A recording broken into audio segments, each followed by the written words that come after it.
Hi everyone, this is Veronica. आज का topic हमारा डिस्कशन का है India's first forest healing centre.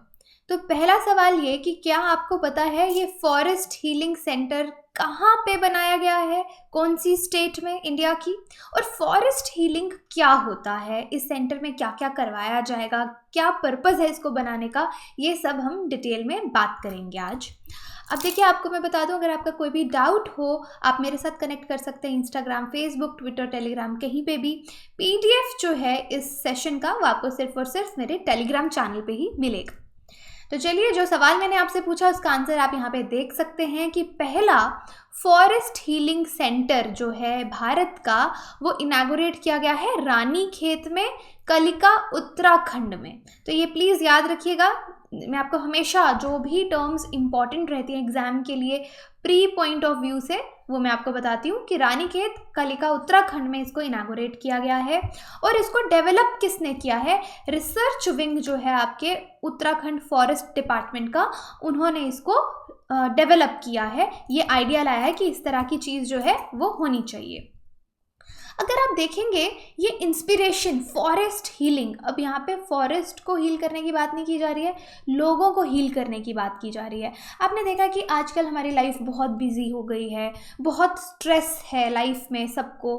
Psychotherapy का नाम सुना होगा कि लोग ऐसे, या मूवीज़ में देखा होगा कि आपने देखा होगा जीवन से बहुत परेशान होते हैं तो वो एक किसी लाइफ कोच के पास या किसी साइकोलॉजिस्ट के पास जाके जो भी उनके मन में आता है वो बोलते हैं, और वो उनको आगे से सजेस्ट करते हैं कि आपको क्या करना चाहिए, जिसको साइकोथेरेपी भी बोलते हैं। ऑल्दो इसके बहुत डीप मीनिंग्स हैं, बट इस तरह का स्टफ आपने देखा होगा। या फिर मेडिटेशन करते हैं अपने आप को काम रखने के लिए, तो इसी तरह का ये टेक्निक है। तो इसका इंस्पिरेशन जापानीज टेक्निक से लिया गया है। जापानीज टेक्निक है एक फॉरेस्ट बेदिंग की, जिसको बोलते हैं शिनरिन योकू। याद रखिएगा, शिनरिन योकू।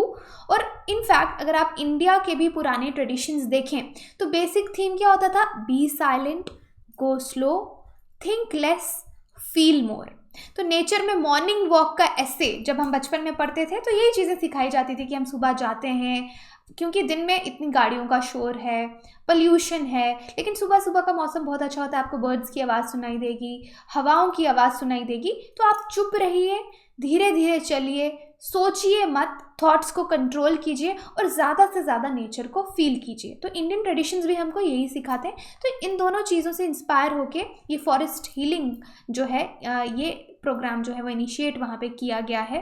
तो देखिए, इसमें बहुत सारी एक्टिविटीज़ इन्वॉल्व हैं, जैसे जंगल में जाके चलना। आपको बचपन में याद होगा कि हमारे पेरेंट्स सुबह सुबह उठा के हमको बोलते थे, एटलीस्ट मेरी मम्मी तो मुझे बोलती थी, घास पे ओस पड़ी होती है, सुबह नंगे पाँव जाके, बेयर फुटेड जाके वहाँ पे उस पर थोड़ा वॉक करो, दिमाग के लिए अच्छा है, ऐसा हमको कहा जाता था, राइट। तो एक्चुअल में ऐसी चीज़ें होती हैं, क्योंकि ये जो एक्टिविटीज़ हैं, forest walking, tree hugging, forest meditation, sky gazing, कि बैठ के स्काई को देखते रहो, तो आपको बहुत सुकून मिलता है इन एक्टिविटीज़ से। अगर आपने कभी प्रैक्टिस की है, अगर नहीं की तो मैं सजेस्ट करूँगी कि ज़रूर कीजिए। तो यहाँ पे मैंने एक ये जापानीज़ जो बताया आपको, कि जापानीज़ जो ये टेक्निक है फॉरेस्ट बेदिंग की, शिनरिन योकू फॉरेस्ट बेदिंग, वो क्या है। उससे पहले देखिए ये सब क्या है, नेचर थेरेपी। अगर हम शिनरिन योकू की बात कर रहे हैं, फॉरेस्ट हीलिंग की बात कर रहे हैं, फॉरेस्ट बेदिंग की बात कर रहे हैं, ये सब नेचर की थेरेपीज़ हैं। जैसे मैंने आपको बताया, सिमिलरली मूवीज़ में जैसे हमने देखा है साइकोथेरेपी लोग जाके लेते हैं साइकोलॉजिस्ट से, तो इसी तरह से ये नेचर भी हमको हील करती है, या फिर इसको नेचर थेरेपी या इकोलॉजी, इको थेरेपी भी कहा जाता है।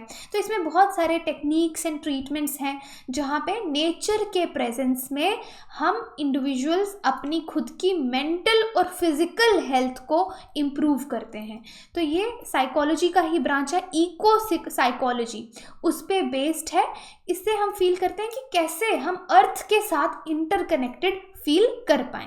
तो शिनरिन योकू भी ऐसा ही है, जिसका मतलब है फॉरेस्ट बेदिंग इंग्लिश में, अगर हम इसको ट्रांसलेट करें तो इसमें क्या करते हैं, फॉरेस्ट में जाके, जंगलों में जाके लेजरली फ्री होके वॉक कीजिए।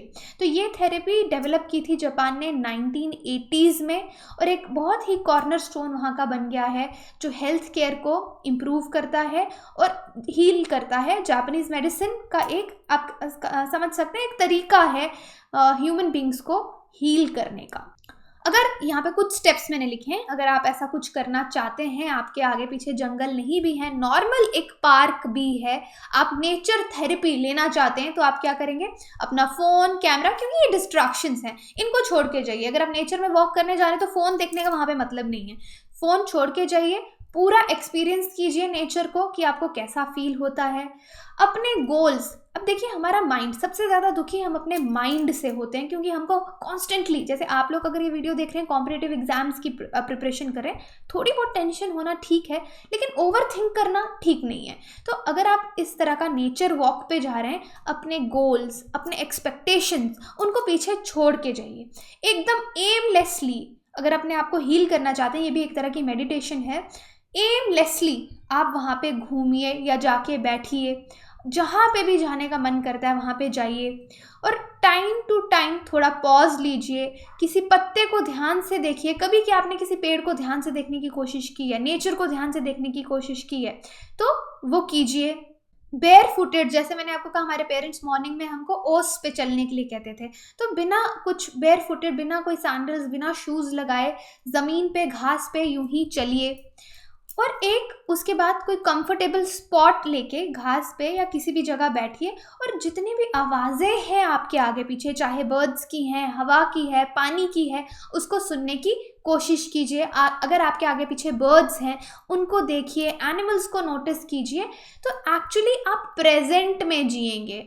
मेरे इंस्टाग्राम पे भी मैं बहुत बार पावर ऑफ नाउ की बात करती हूँ कि अगर हम नाउ में जीते हैं तो हम बहुत कुछ एकॉम्प्लिश कर सकते हैं लाइफ में, बहुत चीज़ें अचीव कर सकते हैं। लेकिन हम हमेशा पास्ट में रहते हैं कि ओ माय गॉड मुझसे ये गलती हो गई, या फिर फ्यूचर में रहते हैं कि फ्यूचर का क्या होगा।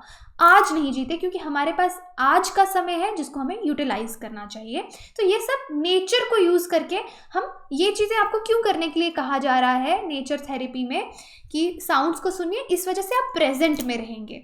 और स्टेप 5 है, अगर आप बाकियों के साथ जाते हैं तो एक अग्रीमेंट करके जाइए कि हम बात नहीं करेंगे जब तक हमारा वॉक ख़त्म हो जाता, और एंड में आके आप एक दूसरे के साथ अपने एक्सपीरियंसेस जो हैं वो शेयर कर सकते हैं। तो ये इको थेरेपी की बात थी। तो इसी तरह से अब जो भारत ने हीलिंग सेंटर खोला है, ये जो फर्स्ट हमारा हीलिंग फॉरेस्ट हीलिंग सेंटर है, इसका एम भी सिमिलर है, इसको भी इसी मकसद से बनाया गया है, क्योंकि फॉरेस्ट्स की बहुत ज़्यादा हीलिंग प्रॉपर्टीज़ होती हैं। ओवरऑल हमारे हेल्थ के लिए, वेलबींग के लिए हमको बहुत अच्छा लगता है। कभी आपने देखा होगा, बारिश हो रही होगी, बालकनी पे जाके बैठ जाइए या छत पे जाके बैठिए, आपको बहुत अच्छा महसूस होगा।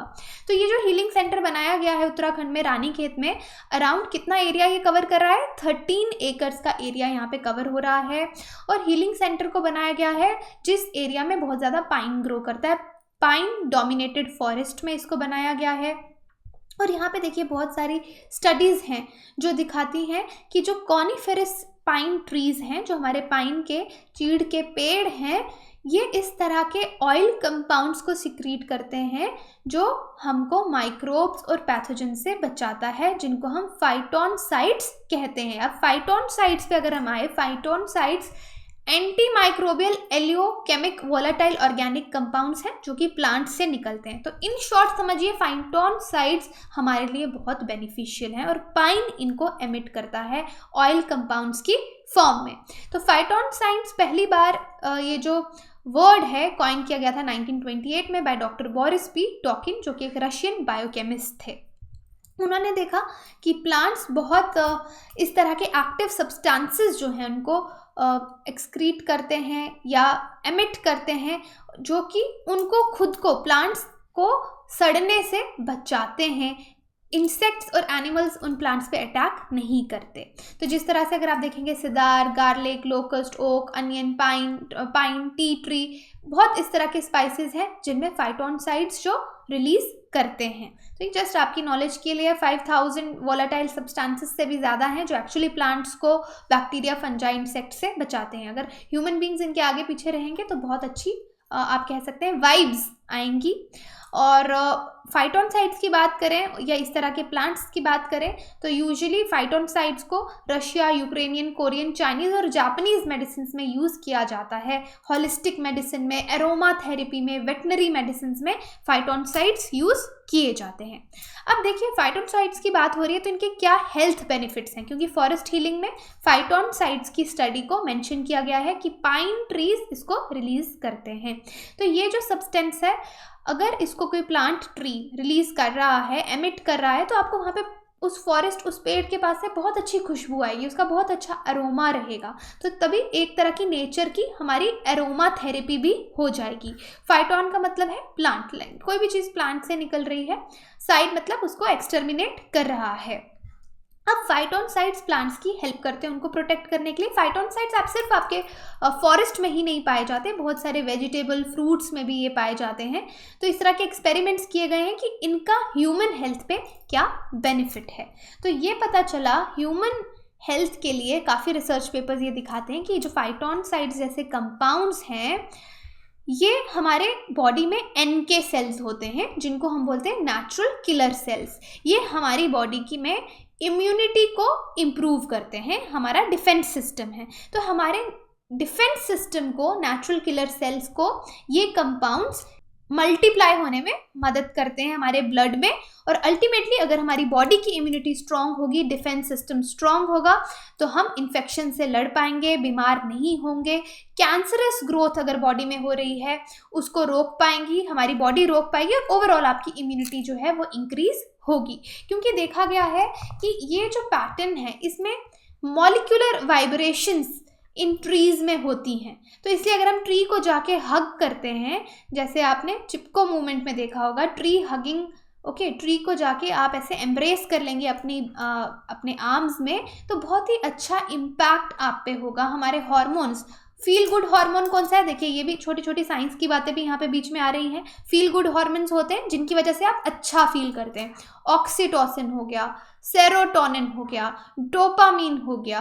तो ये सब हार्मोन्स आपकी बॉडी में रिलीज होंगे और एक बहुत ही प्लेजेंट इफेक्ट आएगा। तो जैसे जो कंट्रीज़ हैं, आइसलैंड फॉरेस्ट डिपार्टमेंट, वो बहुत ज़्यादा एफर्ट्स कर रहे हैं कि इस एक्टिविटी को हम लोकल सिटीजन्स के लिए फैसिलिटेट करें, इसको लेके आएँ, क्योंकि ट्री को हग करेंगे तो मॉलिक्यूलर वाइब्रेशंस काफ़ी स्टडीज़ ने दिखाया है। और फॉरेस्ट हीलिंग में देखिए क्या कर सकते हैं, फॉरेस्ट मेडिटेशन। वैसे मेडिटेशन एक थोड़ा डिफरेंट तरीका है, जिस ट्रेडिशनल मेडिटेशन आपको पता है किस तरीके से की जाती है, थॉट्स को कंट्रोल करने के लिए, कॉन्सेंट्रेट करने में हेल्प करती है। लेकिन फॉरेस्ट हीलिंग में क्या हो रहा है, इस प्रैक्टिस में हम ज़्यादा साइलेंस में जा रहे हैं, कि हम जब वॉक पे जा रहे हैं पेड़ पौधों के बीच में, फॉरेस्ट में, तो हम बातें ना करें, एकदम साइलेंस में रहें और फॉरेस्ट के एम्बियंस को देखें और एक्स्ट्रा एफर्ट ना लगाते हुए कोई चुपचाप बस वहाँ पे चलते रहें और नेचर को नोटिस करते रहें। एक और एक्टिविटी यहाँ पे इंक्लूड की गई है स्काई गेजिंग, कि आप स्काई को देख सकते हैं, पूरे कैनोपी जो है ट्रीज़ की उसको देख सकते हैं किस तरह से चेंज हो रही है। तो बहुत ही अनकॉमन व्यू आपको यहाँ पे मिलेगा और बहुत आपके माइंड को रिलैक्सेशन यहाँ पे मिलेगी। देखिए ये टॉपिक आज का कॉम्पिटिटिव एग्जाम्स के लिए तो इम्पॉर्टेंट है, बट जनरली भी इम्पॉर्टेंट है, क्योंकि आजकल मैं देखती हूँ स्टूडेंट्स में बहुत स्ट्रेस है फ्यूचर को लेके, करियर को लेके, अदरवाइज भी लाइफ में बहुत प्रॉब्लम्स हैं। तो ये चीज़ें हमको हेल्प कर सकती हैं। अब ये जो हीलिंग सेंटर खोला गया है, यहाँ पे एक रजिस्टर मेंटेन किया जाएगा, जो भी विजिटर्स आएंगे कि वो अपना एक्सपीरियंस वहाँ पे शेयर कर सकते हैं, वो जाके घूम के आएँ फॉरेस्ट में, फिर आके अपना एक्सपीरियंस शेयर करें। सेल्फ एक्सप्लेनेटरी बोर्ड्स लगाए गए हैं, हर एक्टिविटी जो हमने बताई, वॉकिंग की, ट्री हगिंग की, स्काई गेजिंग की, सिंपल लैंग्वेज में बताया गया कि क्या उसके फ़ायदे हैं, और क्लियर इंस्ट्रक्शंस यहाँ पे दी गई हैं कि अपना फ़ोन, कैमरा, कोई भी डिस्ट्रैक्शन जो है उसको पीछे छोड़ के आइए, ताकि लोग सेल्फीज़ लेना ना शुरू हो जाएं। और forest meditation, sky gazing, exercise, tree hugging, इस तरह की चीज़ों पे फोकस किया जाए। तो ये बहुत ही, जब मैंने पढ़ा था टॉपिक, मुझे इंटरेस्टिंग लगा था। आई होप आपको भी लगा होगा, और ये आप प्रैक्टिस भी करेंगे एग्ज़ाम के साथ साथ, इसको लाइफ में भी उतारेंगे। और देखिए, अगर आपको कोई भी कन्फ्यूजन है, कोई कोर्स आप हमारा परचेज़ करना चाहते हैं, तो हमारी वेबसाइट विजिट कर सकते हैं, एप्लीकेशन डाउनलोड कर सकते हैं, वहाँ पे सारी जानकारी आपको दी जाएगी। Thank you so much.